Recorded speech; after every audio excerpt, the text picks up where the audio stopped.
the Republican Party's attempt to simply dismiss the severity of the January 6th attack at the Capitol, it's reaching a new level. We've heard it quite plainly in the past few weeks from the likes of Republican Senator Ron Johnson, and last night former President Trump lent his influential voice to the false claim that the rioters didn't pose any kind of threat to lawmakers. Here he is speaking on Fox News. It was a zero threat. Right from the start, it was zero threat. Look, they went in. They shouldn't have done it. Some of them went in and they're hugging and kissing the police and the guards. You know, they had great relationships. A lot of the people were waved in, and then they walked in and they walked out. And I'll tell you what, they're doing things to they're persecuting a lot of those people, and some of them some things should happen to them. But when I look at Antifa in Washington, even what they did to Washington and what they did to other locations and the destruction and, frankly, the killing and the beating up of people, and nothing happens to them whatsoever, why aren't they going after Antifa? You see, I understand that this is supposed to trigger Democrats and liberals and people in the media. Who knows? Maybe that's the same thing. I'm pretty triggered. Who am I to say? Maybe it's supposed to trigger people like Mika. Well, John Heilemann, people have seen what happened on January the 6th. And this bubble that Trumpists are in, this bubble that Donald Trump is in, this bubble that those who are pushing Trump propaganda in, is getting smaller and smaller. They've seen the video images. We've shown the images. Like Donald Trump was talking about, let's look at some of those images. Donald Trump was talking about these people that were coming and hugging and kissing the police. There you see a police officer getting his brains beat in, getting his head crushed. Other police officers getting mauled. This is inside the Capitol. I want all of you to see this and understand that Donald Trump, who this country once elected as President of the United States, said there was zero threat on January the 6th. That these Trump terrorists, see what they're doing to the police officer there? Do you see what they're doing to the police officer there?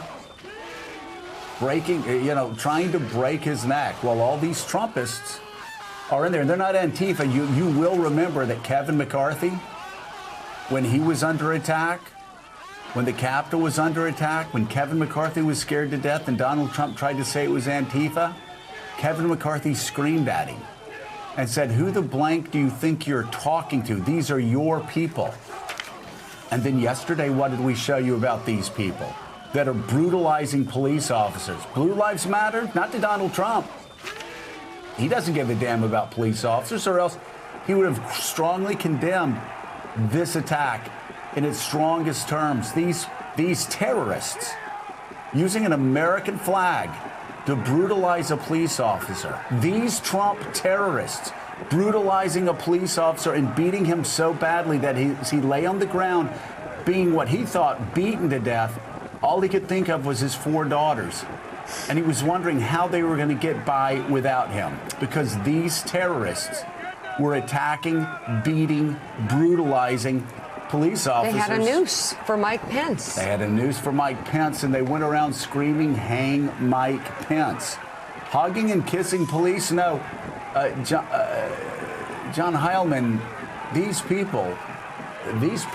terrorists, these seditionists that Donald Trump last night granted his absolution to, that sprayed bear spray in the face of police officers, one of them dying later on.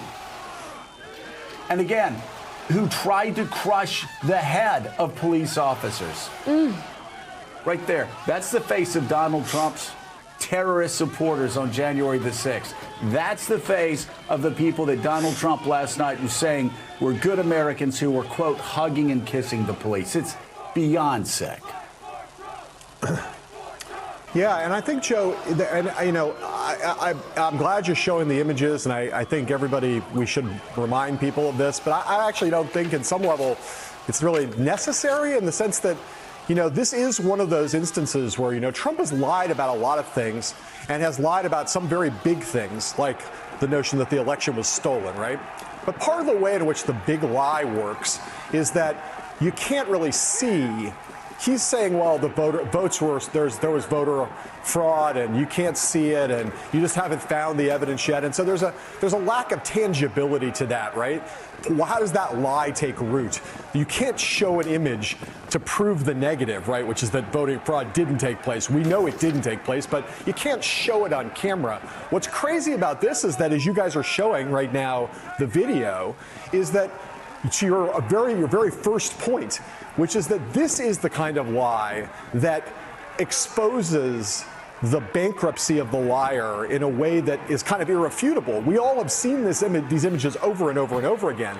And so to your first point, as Trump tells these kinds of lies, his credibility, what remains of it, even with his fans, just reduces kind of inexorably down to zero. This is the kind of thing that's going to be self-undermining for Trump, because he's told a lot of lies, a lot of blatant lies, a lot of obvious lies, a lot of disprovable lies, but few lies that are as instantly disprovable.